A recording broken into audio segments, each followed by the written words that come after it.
ay rated PG. Ito ay nangangailangan ng patnubay at gabay ng magulang para sa mga batang manonood. Ang mapagkakatiwalaan.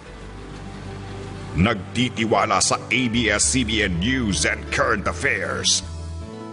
Makinig ka. May kwento ako. Ang sabi nila pareho lang tayo. Umaasa sa iisang bukas. Nasisikatan ng iisang araw. Nagpapalipas ng iisang gabi.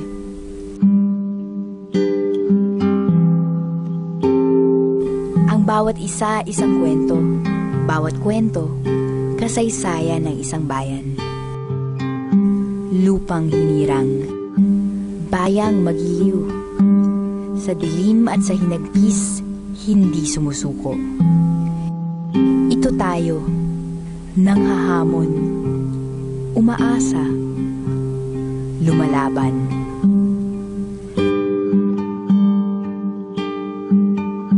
Makinig ka, may kwento ako. Pakinggan mo, baka ito rin ang kwento mo. At ito po ang aking kwento. This is my story. Inipuan sa kuyang istorya. At ito ang kwento ko. I'm going to tell you a story. I love, I bleed, learn, laugh, I believe. I'll take my chances, I am you. I'll tell you this story, I give you my story, so I can live, live, live. I can live, live, live.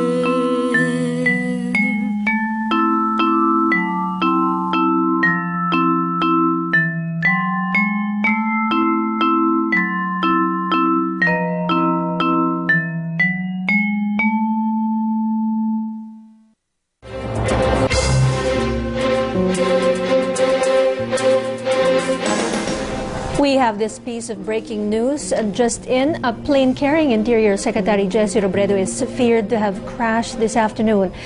Placer Masbate Mayor Joshua Lanete says the plane took off from Cebu to Naga but did not reach the Masbate airport.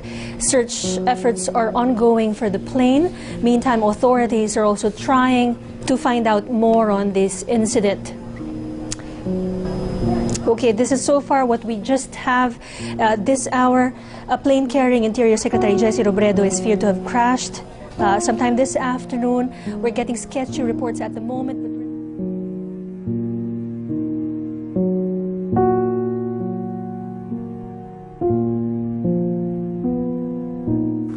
I'm Jesse Robredo. I'm 51 years old, and I'm mayor of Naga City. I was born in Naga, grew up in the city. I left Naga after high school. I became mayor of Naga by accident. I was working in San Miguel. I had my master's in business administration from the University of the Philippines already.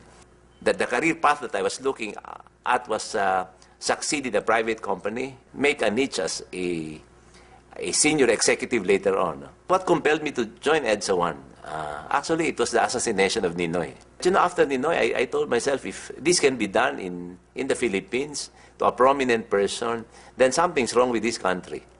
And I told myself that maybe it's high time that I be part of the group that will advocate for change in the country. So I became part of the association, was the Society of Professionals for the Advancement of Democracy and Enlightenment. So after that, Marcos left. I was invited to work in the government. So I decided to work in the government. As they say, during EDSA 1, you better put your money where your mouth is. So when we were marching, we were saying that, you know, the government during the time of President Marcos was not serving the people well. And here is this new government.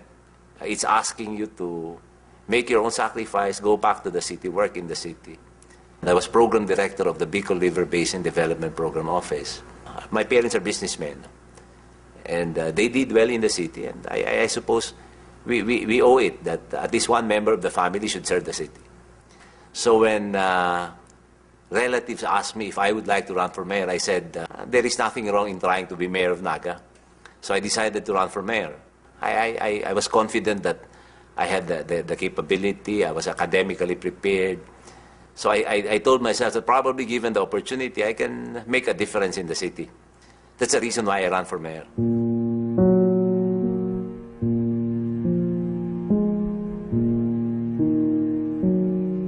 You know, every time I see a challenge, I see my father. When I was 4 years old, my father is stricken with retinitis pigmentosa.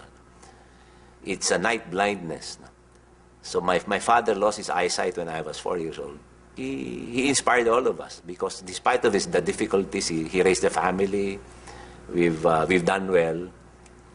If he can do it, then we can do it. If somebody who has that disability can do it, there is no reason why we who are better equipped cannot do it. In fact, I think that is the same motto that I've applied in City Hall. If they can do it, there is no reason why we can do it. So it's passion, the passion, the drive to do it, the passion to excel, of course, the passion to get recognized as well. Naga is a medium-sized Philippine city. Naga City is a city of migrants. We have a lot of people who are coming in and going out. If I walk down the streets of Naga 20 years ago, probably I can identify 5 out of 10 of the man on the street, at least by face. Now I doubt if that's possible. Probably 1 out of 10. We are not well endowed in the sense that we do not have a lot of natural attributes. Naga is not a port city. It's a landlocked city. We're not the regional government center, but we're the regional center for trade and commerce. If I walk down the street of the city, I guess you feel the vibrance of the city. I can almost say that it's a city that never sleeps. I see people who are hopeful of the future, despite the difficult times that we're facing. I see people who've struggled and who have succeeded because they relied on themselves. They have high standards and high expectations of people that they elect into office. So as a constituency, they're quite demanding. So this requires that we should satisfy the standards that they've set for us.